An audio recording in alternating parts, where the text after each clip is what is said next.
Kalau gitu kita buka lagi pertanyaan sekarang. Ya. Nah, kita mulai lagi, silakan. Atau kita ada pertanyaan ya Bu Sarah ya? Iya. Ada pertanyaan ya? Ada pertanyaan yang masuk lewat WA sebelumnya ya? Siapa tuh? Nah, ada 2 pertanyaan atau berapa pertanyaan tuh Bu Sarah ya? Saya bacain boleh? Silakan Bu Sarah. Jadi nggak itu ya, nggak apa namanya? Tidak saya tulis tuh. Sebentar. Silakan. Mau di-share Bu Sarah ya? Enggak, saya nggak ketik Pak. Oke. Dibacakan aja perlahan. Ya. Ada pertanyaan yang masuk, mudah-mudahan jawabannya bisa menjadi referensi, dipakai juga oleh semua rekan-rekan sekalian sebagai solusi ya. daripada. Silakan Bu Sarah. Ini ada pertanyaan, Pak Mindiarto siap? Mas Laka siap ya, Pak Mindiarto siap, Mas Dodi siap. Insya Allah. Insya Allah. Oke, pertanyaannya begini. Saya Lucy, member peserta BKR Academy. Jadi udah member ya Pak ya. Saya mau bertanya mengenai pemasaran. Nah, saya sudah 1 tahun terima order banana cake dengan berbagai varian. Saat ini mulai coba cookies. Dalam prosesnya, penjualan stagnan begitu-gitu aja. Nggak ada perkembangan maksudnya, malah cenderung turun. Saat ini jualan masih di medsos dan WA group. Beberapa teman ada yang tanya untuk jadi reseller, saya welcome. Tapi silahkan buat harga sendiri. Saya tidak bisa berikan diskon dan ternyata tidak ada yang berjalan. Saat ini saya coba tawarkan harga reseller dengan minimal order, tapi masih juga belum ada yang respon. Yang saya tanyakan begini, bagaimana bisa mendapatkan partner reseller? Bagaimana menentukan harga untuk aturan reseller? Oke, itu aja. Terima kasih katanya. Silakan Pak Min. Siapa Ibu Lucy ya? Ibu Lucy Pak. Mungkin ada nggak ya di sini ya, hadir nggak? Oke, baik. Ya. Terima kasih. Ini jawaban untuk Ibu Lucy. Di dalam bisnis itu ada sebuah mindset setiap pemilik ya, setiap pemilik atau pemimpin itu memiliki sebuah mindset. Ini mentalnya itu adalah mental retailer itu atau mental end user atau mental reseller. Nah, ini 2 hal yang perlu berbeda. Sebab ketika seseorang terbiasa dengan bermain end user, konsumen akhir itu, begitu ada reseller ya jawabannya tadi kayak Bu Lucy. Pokoknya saya jual segini, harga dari saya segini, terserah lu mau jual berapa, kira-kira begitu ya. Nah, ini adalah mental end user, mental retailer, bukan mental reseller. Nah, ketika statement itu muncul, maka sebetulnya reseller ini kan perpanjangan tangan daripada Ibu Lucy mestinya. Reseller ini kan perpanjangan tangan Ibu Lucy, sehingga reseller ini memiliki kaki tangan lagi banyak, konsumen lagi banyak yang bisa membantu menjualkan produk Ibu Lucy. Kenapa? Karena produk Ibu Lucy dianggap ada faktor kecocokan, bisa kecocokan karena harga, bisa kecocokan karena rasa tentunya ya, sehingga dia mau menjadi reseller. Nah, ketika di treatment seperti begitu, akibatnya apa? Dia kan nggak bisa bersaing. Jual ke reseller 1.000, jual ke end user juga 1.000. Maka reseller mau nggak mau kan harus ambil untung, entah berapapun untungnya, entah 1.100, entah 1.200 gitu ya. Maka pasti nggak bersaing. Ketika merasa tidak bersaing atau merasa tidak diemong gitu ya, dianggap sebagai anak asuh, maka pasti mereka tidak pernah akan mau menjadi reseller. Nah, itu satu hal yang perlu disadari, bahwa reseller itu artinya apa? Kalau di dalam dunia umum ya, bukan di dunia itu kan seperti ada distributor, ada grosir, ada pengecer, ada konsumen akhir. Nah, reseller itu kan toko pengecer atau grosir, pasti grosir dan retailer itu harga lebih murah ketimbang konsumen akhir gitu loh. Secara umum, ini bisnis secara umum. Maka ketika Ibu men-treatment hal begitu, pasti tidak pernah akan ada reseller mau ya. Itu satu. Kecuali kalau produk itu produk komoditi lah ya. Produk komoditi itu produk rokok, beras gitu ya, yang mungkin untungnya juga beda 100 perak, 200 perak, orang nggak terlalu pusing. Nah, itu satu ya, faktor mindset. Kedua, kemudian akibat tidak ada respon orang yang mau reseller, kemudian Ibu Lucy berpikiran berubah. Oke, kalau gitu saya mau jadi reseller deh, mau membuka diri menjadi reseller. Pertanyaan selanjutnya adalah, ketika saya menjadi seorang reseller, berapa struktur diskon atau profit yang harus saya peroleh, gitu ya. Nah, Ibu Lucy ini masih paham, mungkin di dalam dunia food itu bisa ya 15, 20, mungkin sampai 25% itu adalah range yang sangat wajar kalau dia mengambil profit. Nah, pertanyaan, apakah Ibu Lucy sudah mempersiapkan keuntungan reseller itu mau di kisaran situ? Itu satu. Kedua, kok kenapa sudah membuka diri mau membuka reseller, tetapi kok nggak ada juga yang ikut? Ya, satu bisa faktor kecewa karena apa? Karena cerita yang lama itu kecewa, kecuali kita membuka channel-channel baru, segmen-segmen baru, atau apa sosmed baru. Nah, ketika sudah membuka, tadi disebutkan ada WA, ada medsos, bisa saja WA dan medsos tersebut juga yang dijaring followernya belum tentu mereka orang yang cari kerja, cari butuh duit, mungkin mereka para doro-doro lagi, para juragan-juragan yang nggak butuh lagi jadi reseller. Bisa saja member WA-nya, ya, ataupun member-member yang ada di sosmednya adalah tidak cocok perilaku mereka sebagai reseller gitu. Nah, itu Ibu Lucy perlu dievaluasi, bukan semata-mata WA atau sosmednya saja sudah dilakukan, salah member pun, ya, salah follower pun tidak akan memberikan hasil. Nah, andai kata followernya sudah benar, ya kembali, bagaimana ingin sukses tentunya faktor rasa, faktor harga, faktor tampilan, faktor pelayanan, itu menjadi sesuatu yang penting untuk difahami. Kenapa? Karena maaf, kadang-kadang kita jago di dapur, punya makanan yakin enak, saya percaya yakin enak, tetapi dapur itu adalah produksi itu baru satu bagian daripada sebuah proses bisnis. Dapur adalah baru satu bagian daripada sebuah proses bisnis. Kenapa? Bisa saja Ibu Lucy ini tidak bisa jual karena harganya merasa profitnya mepet. Bisa saja di dalam cost production-nya ada sesuatu yang salah. Artinya apa? Sources-nya bisa salah, tidak mendapatkan the best price, atau bisa efisiensi di dalam produksinya mungkin masih perlu ditinjau ulang, sehingga itu semua membuat saya kok nggak bisa untung, memberikan diskon lebih. Nah, pertanyaan kembali adalah, kalau kita bermain di kelas low end itu artinya bermain di price sensitive, maka permainan harga itu memang akan menjadi hanya bisa untung sedikit, tetapi bermain di quantity. Nah, saya nggak tahu informasi buat Ibu Lucy. Ibu Lucy itu harga jualnya itu ada di segmen mana? Low end, middle end, atau high end? Kalau bermain di high end, rasanya ruangan untuk memberikan diskon mestinya ada. Tapi kalau bermain di low end, memang mepet-mepetan, ya. Oke, karena itu bermain quantity. Nah, yang ketiga yang perlu Ibu Lucy lakukan adalah coba lakukan survei, Bu, ya. Surveinya artinya bukan survei besar-besar, survei kecil, tetapi kepada orang-orang yang betul-betul independen ketika memberikan suara. Ya, survei itu jangan dilakukan terlalu ke teman dekat, terlalu saudara dekat, tetapi betul-betul kepada orang yang netral. Tidak ada ikatan emosional. Itu baru survei itu akan netral.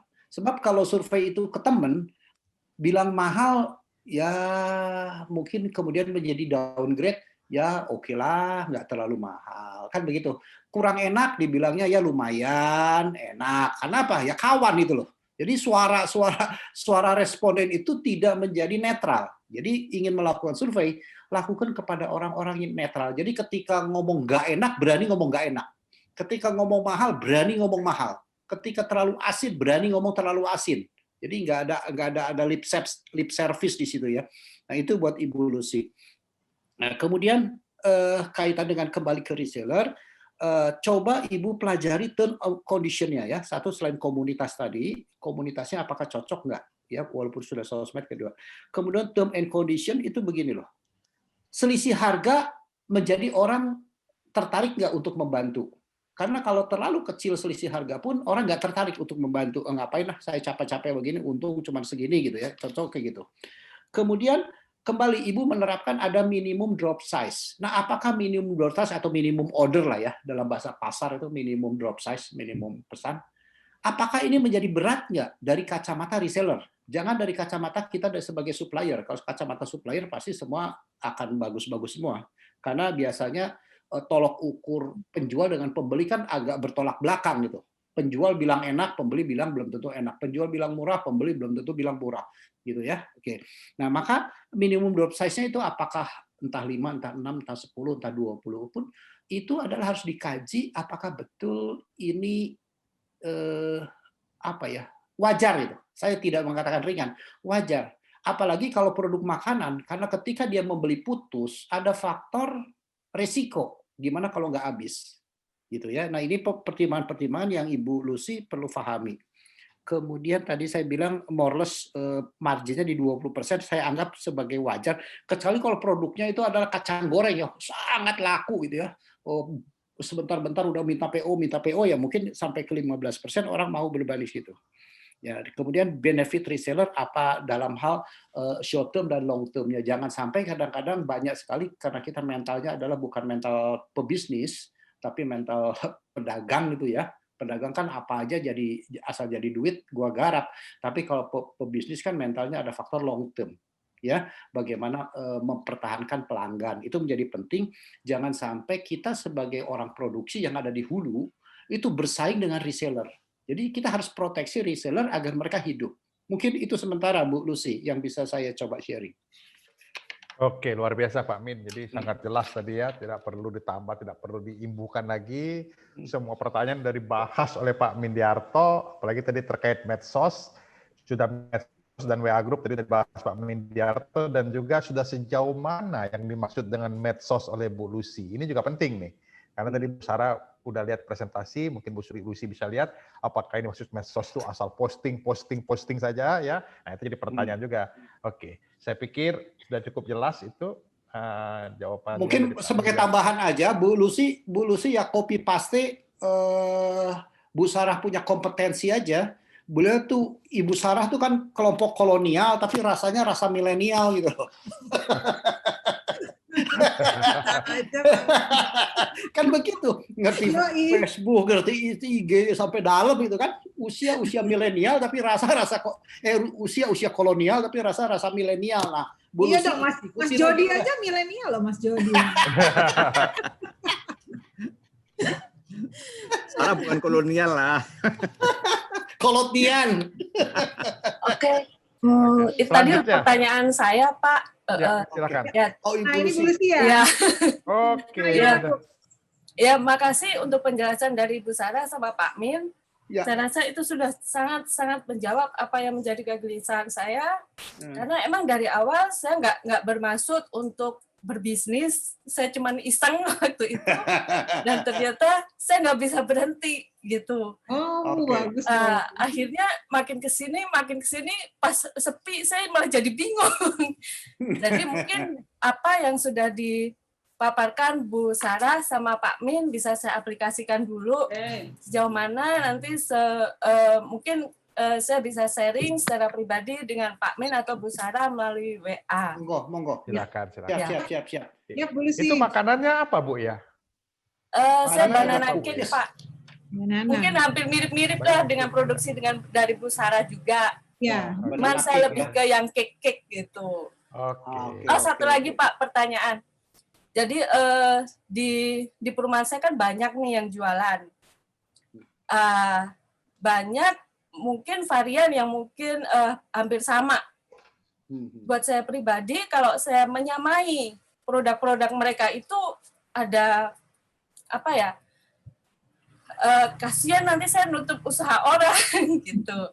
Itu enaknya gimana ya? Gitu. Padahal saya pingin produksi itu gitu. Nah, gimana tuh Bu Sarah?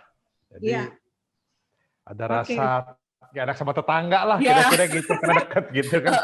Terus dibilang niru lagi ya. Jadi kalau itu pun sama Bu Lucy, saya juga merasakan, apalagi kalau di postingan grup warga saya aja udah ada 4 tuh. Ada RT, ada forum silaturahminya, ada majelis taklim, padahal dia juga gitu ya. Ada 4. Pada saat ngepost postingan, jadi gini, semua makanan semua. Tapi ini siapa ya kan gitu ya. Tapi kita, Bu Lucy, jangan pakai perasaan kalau udah jualan seperti itu.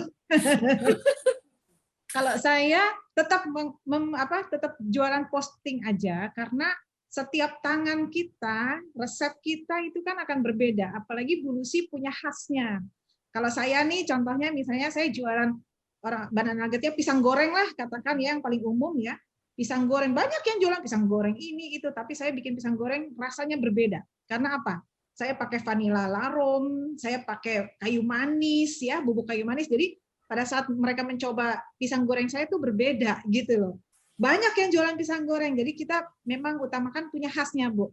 Jadi ada beberapa yang konsumen kita kayaknya dia suka sama khasnya kita, jadi akan terus. Jadi oke, nggak apa-apa, kayak toko handphone aja di Cempaka Mas kan, handphone sana handphone sini tetap aja jualan dengan merek yang sama. Jadi nggak apa-apa lah, sekarang memang jualan. Tapi boleh saya tambahkan sedikit, Pak Tito, yang reseller ini penting banget. Ada teman-teman selain Bu Lucy juga nih, ada WA saya. Untuk saya nambahkan Pak Min tadi sudah dilengkapi juga. Cuman saya juga sedang membuat sedang memadatkan usaha saya untuk reseller nih Bu Lucy. Sekarang insya Allah hari ini saya lagi full banget untuk memenuhi kebutuhan reseller yang baru mau buka di Bogor. Itu besok saya bawa barangnya ke sana. Nah, ini adalah yang ke-5, insya Allah yang ke-5. Nah, jadi saya buat reseller itu pertama saya bikin informasi reseller, pendaftarannya yang mudah. Jadi bikin daftar reseller gimana sih? Mudah, cukup membeli minimum sekian, misalnya seperti itu. Dan harganya ada protek harga reseller. Kita jangan memberikan loss gitu. Jadi kalau saya misalnya ayam ungkep frozen harga jual 25.000 misalnya satu bungkus. Untuk harga reseller 20.000. Minimum pembelian 5 bungkus. Itu udah sangat protek. Begitu. Cuman syaratnya reseller 5 bungkus. Jika reseller membeli langsung sebanyak 10 bungkus, akan mendapatkan standing banner. Jadi artinya resellernya diakui banget kalau ada 10. Saya kasih standing banner tuh. Jadi dia dapat produk saya 10, lalu dapat standing, kayaknya dia jadi pede jualan. Gitu. Jadi diakui sama saya. Kemudian buat alur pemesanannya gampang, jadi cara pesannya gimana? Karena kan itu banyak orang. Udah langsung pakai WA kita ya, udah disiapkan WA yang paling gampang sih. Kemudian kita juga kasih tahu cara pengirimannya. Paling banyak orang mentok reseller tuh nggak jadi reseller, biasanya di pengiriman. Saya ada beberapa yang nggak jadi tuh. Yang reseller 1, 2 saya agak-agak mandek-mandek karena pengiriman, dia ada di daerah Kedoya. Jadi pada saya kirim ke sana jauh ini pengiriman. Jadi saya sekarang buka 2 pengiriman. Kalau pengiriman yang wilayah Bekasi ya, daerah saya Bekasi, saya buka Bekasi Timur dan Rawamangun. Jadi kalau yang Jakarta ambil Rawamangun, kalau yang daerah ke Bekasi saya ambilnya yang Bekasi Timur kota. Itu saya antar atau ketemu di mana begitu. Jadi pengiriman itu bikin memudahkan. Dan saya kasih pengiriman yang same day. Same day yang kira-kira aman. Nah, itu saya ada ambil teman ya, ada teman sebenarnya dia memang bagian warawiri itu, Gojek online sebenarnya, tapi saya jadikan bantu saya untuk setiap pengiriman ke reseller gitu. Jadi lebih murah dibandingkan saya pakai pengiriman ojek pakai Gosen ya, itu lebih murah. Jadi untuk ngebantu juga buat mereka. Ini pengirimannya saya bisa nih ada Gojek khusus, tapi harusnya pakai online 50.000 misalnya, yang ini cuma 15.000. Itu seperti itu, kita berikan kemudahan di pengiriman.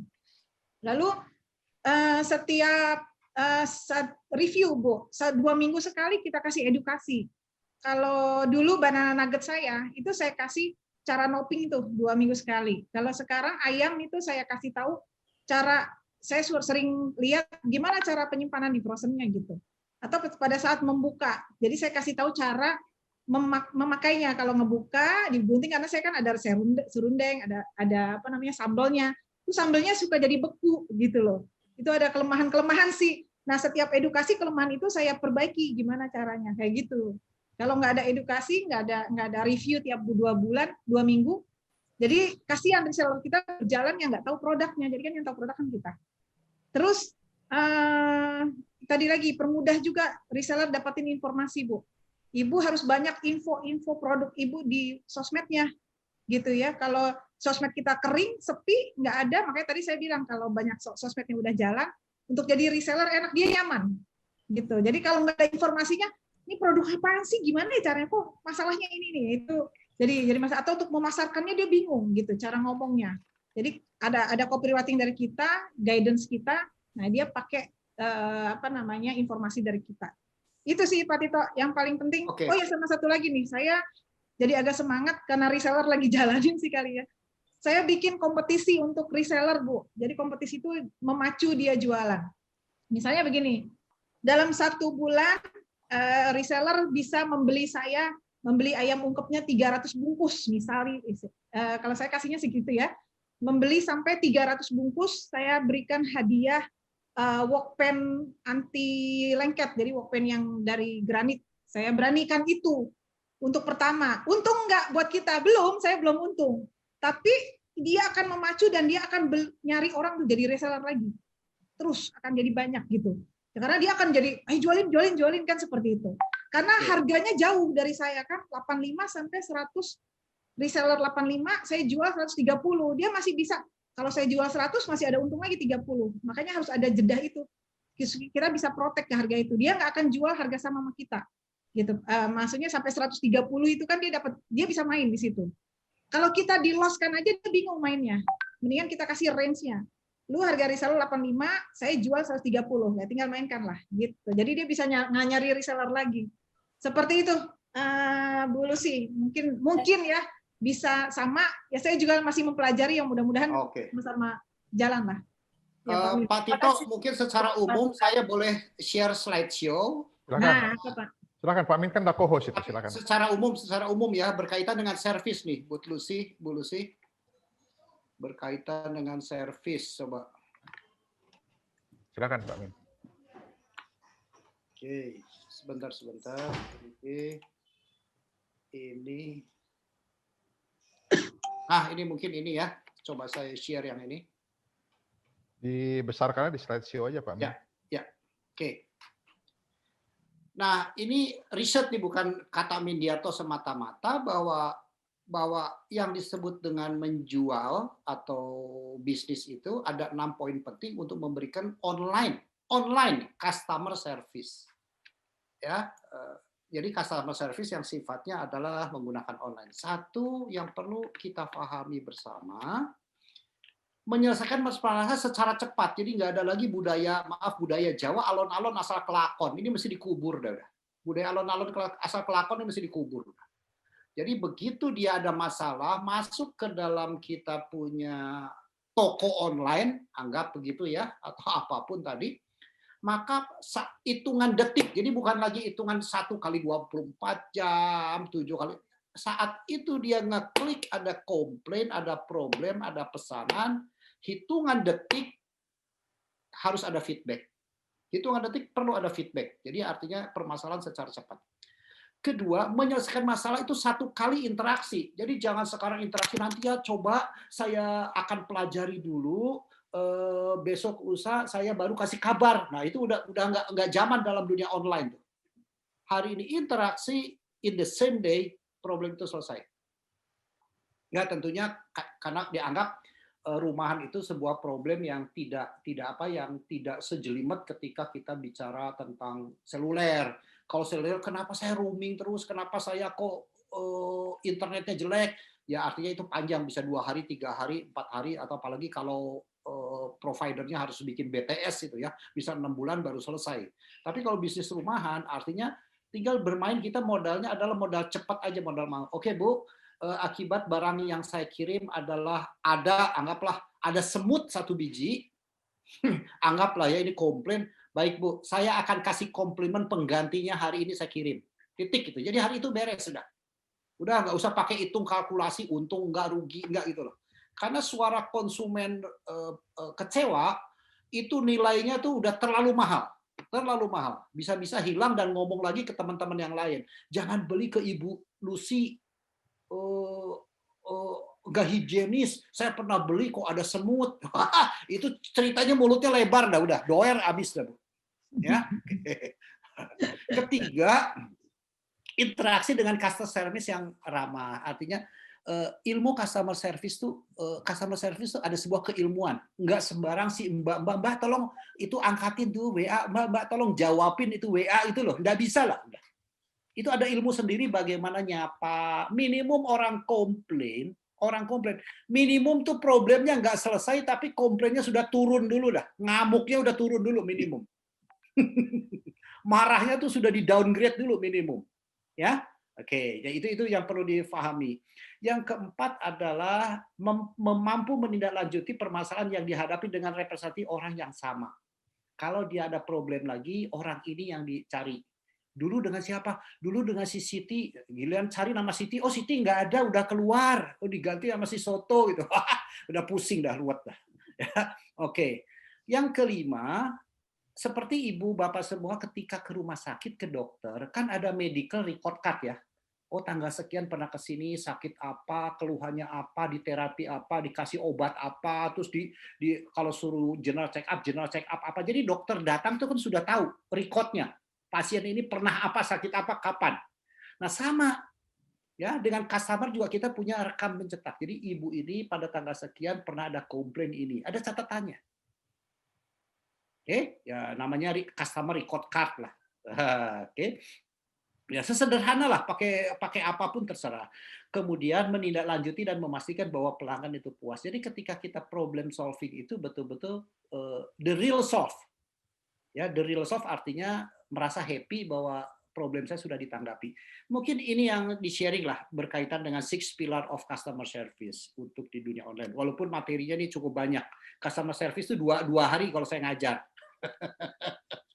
Oke, mungkin itu dulu aja ya. Oke, thank you Pak Min. Jadi satu hal tadi yang paling penting memang di zaman ini kan reseller tadi Bu Sarah udah ngomong juga bahwa boleh di-close Pak. Oke, thank you. Bahwa tadi misalnya ada yang komplain, mesti update, Bu Sarah mesti kasih briefing per periode, per 2 minggu. Memang reseller tuh mesti didampingi, walaupun produknya katakanlah hanya dalam tanda petik makanan. Tapi kan makanan itu ada sambelnya, ada sayurnya, ada cita rasanya. Kalau ada komplain bagaimana? Nah, kalau reseller merasa didampingi dari si pemilik produk atau si pemilik merek, maka di situ akan timbul trust, kira-kira gitu. Tapi kalau dia ditinggalkan, nanti dari mulut ke mulut di grup, ngapain gue jadi dia gitu, gue diomel-omelin orang, dia nggak jawab WA-nya. Nah itu tadi Pak Min bilang, betul. Mungkin ada satu pertanyaan lagi Bu Sarah ya, masih ada satu pertanyaan ya. Ada satu lagi nih. Silakan. Apa nih? Oke, bentar. Assalamualaikum, katanya. Saya punya rencana mau jual bolu gulung. Tapi bingung, soalnya kebanyakan mau beli dengan harga murah, sedangkan saya buatnya dari bahan yang premium. Mohon solusinya, Ibu. Dari Nilmi, Makassar. Dari Makassar ini ya, ini menarik ya, cerita mau bikin bolu gulung yang premium. Ini sebenarnya ada 2 sih kendalanya. Pertama, dia merasa premium, apakah si ibu ini, yang di Makassar ini, teman-temannya juga dari kalangan premium? Ya. Kalau dia bikin pakai premium, bolu gulung premium, bahannya mahal, bentuknya bagus, bahannya sehingga harus jual di harga mahal. Tapi kalau komunitasnya, maaf, menengah ke bawah, nah dia kan nggak punya kenalan. Dia nggak punya referensi awal. Jadi sama saja menjual Mercy kepada teman-teman yang pemakai merek mobil Jepang atau mobil umum, kan gitu kira-kira. Jadi nggak matching di sini. Nah sebaliknya, kalau misalnya premium, ya mau dijual di harga murah, karena teman-temannya tadi middle down, ya nombok rugi seperti yang dikomplain oleh ibu yang barusan ini kan. Nah jadi ini kayaknya ada mismatching ya problemnya sekarang ini, ya, mismatching. Silakan Pak Min. Baik Ibu, saya mengilustrasikan ketika saya memberikan pelatihan kepada teman-teman juga sama. Jadi antara produk itu artinya produk dengan pembeli, ya penjual dengan pembeli itu mesti matching, Bu. Sama ketika kita ngajar, Bu. Saya ngajar materi anak ngajar pelajaran SMP yang hadir anak SMA gitu. Kira-kira ilmu itu nggak ada artinya lah, gue udah tahu. Ilmu itu kok kayak begitu doang. Nah, atau saya ngasih pelajaran ilmu SMP yang hadir anak SD, terlalu ngawang-ngawang juga, wah bohong itu ilmunya katanya kan gitu. Jadi mesti ada matching ilmu SMP yang hadir audionya SMP. Sama ibu juga ketika merasa bahwa bolu gulung ini adalah rasa produk premium, kemudian audiensnya atau prospeknya atau pelanggannya mesti premium, itu satu. Kedua, premium itu ukurannya apa sih?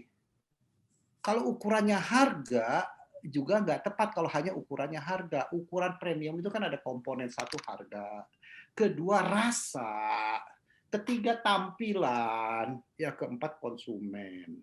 Ya, ketika bilang premium, tampilannya nggak di premium. Ketika kalau premium, rasanya premium. Sama lah, ketika kita bilang jualan keju, tetapi ke orang yang doyan singkong, kan susah juga.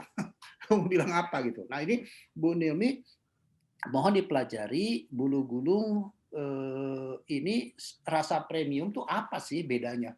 Sebetulnya saya lebih cocok bukan di kelas premiumnya, tetapi diferensiasinya. Pembedanya apa sih bolu gulung Bu Nilmi ini dengan bolu gulung yang ada di pasar? Pembedanya. Mesti dicari pembedanya, bukan soal premiumnya, karena premium itu akibat. Premium itu akibat kan? Akibat saya punya diferensi yang beda, rasa beda, lebih lembut, orang lain mentega, saya pakai room butter, orang lain anggaplah pakai rasa tengahnya kacangnya adalah selai kacang biasa, saya pakai Skippy, contoh kayak gitu loh. Maka mau nggak mau harga menjadi premium. Jadi jangan dibalik karena saya premiumnya. Karena premium harga mahal itu bisa saja dari segi costingnya salah, dari beli bahan bakunya salah. Maka jadi mahal semua ke belakangnya. Ya, jadi dibalik pembedanya apa? Ya itu hal yang pertama. Yang kedua sumber oke. Ya dan ketiga orang yang segmen premium itu tidak price sensitif. Ya, orang Mercy, orang yang beli Mercy nggak pernah nanya tuh rasio bensinnya tuh 1 banding berapa itu. Bensinnya Mercy rasionya 1 liter buat berapa kilo itu nggak pernah nanya yang gituan. Ya, yang nanya gituan ya kelasnya kelas yang angkutan kota punya gitu loh. Maka ketika saya mendapatkan informasi tadi pertanyaan ini agak sedikit confused karena premium orang high end tidak pernah price sensitif. Dia adalah quality sensitive. Jadi konsumen itu ada 3, ada price sensitif, orientasinya harga. Keputusan membeli itu dominan harga, harga murah gua beli, yang penting kenyang, yang penting gua hausnya hilang, itu price sensitif. Yang satu lagi adalah quality sensitif. Saya membeli karena manfaat yang diberikan, kualitas yang menjadi utama, harga tidak saya lihat. Dan yang ketiga adalah yang disebut dengan value sensitif, antara harga dan rasa ditimbang-timbang. Ini rasanya sih bagus tapi kemahalan. Harganya sih murah, tapi kok nggak enak banget. Nah, itu artinya apa? Ada di area value sensitif. Nah, saya nggak tahu Ibu Nilmi ini adalah ada betul-betul di premium atau di quality sensitif. Mungkin itu perlu dikaji lebih dalam, Bu. Nah, sebagai tambahan aja ini mungkin kalau saya ngelihatnya seandainya setelah di-review, di-scanning, dikaji, ternyata bukan sekedar bahannya yang premium sehingga mahal, tapi memang rasanya premium banget. Rasanya pokoknya enak banget lah. Tapi problemnya teman-temannya nggak ada yang di level premium, maka di sini perlu strategi afiliasi, kerjasama. Mirip tadi reseller, mendekatlah kepada kalangan dalam tanda petik yang premium. Mendekatlah komunitas yang tidak sensitif kepada harga. Tapi dengan catatan, yakin dulu bahwa premium ini bukan sekedar karena beli bahan menteganya mahal, coklatnya mahal, tapi betul-betul hasilnya mesti betul-betul nikmat, sebanding. Kan gitu kan, kalau bahannya mahal, keluarnya mesti luar biasa. Jangan bahannya mahal, keluarnya sama aja dengan yang bahannya biasa. Nah itu cuma bahannya doang yang premium, produknya mah tidak untuk kalangan premium. Tapi kalau memang sudah betul-betul produknya kualitas premium, tapi teman-temannya bukan dari kalangan premium, bukan dari kalangan jet set, katakanlah begitu, maka afiliasi, kerjasama, nimbrung di komunitas-komunitas yang memang di kalangan jet set dan mereka pengen menampilkan atau pengen cari kelebihan uang atau dan lain sebagainya. Jadi nimbrung, ada caranya lah, komunitas gaul lah kalau bahasanya. Ya betul Pak Min ya, kira-kira ya. Betul. Mesti matching lah. Oke. Kayak puzzle aja, puzzle kan matching itu. Oke.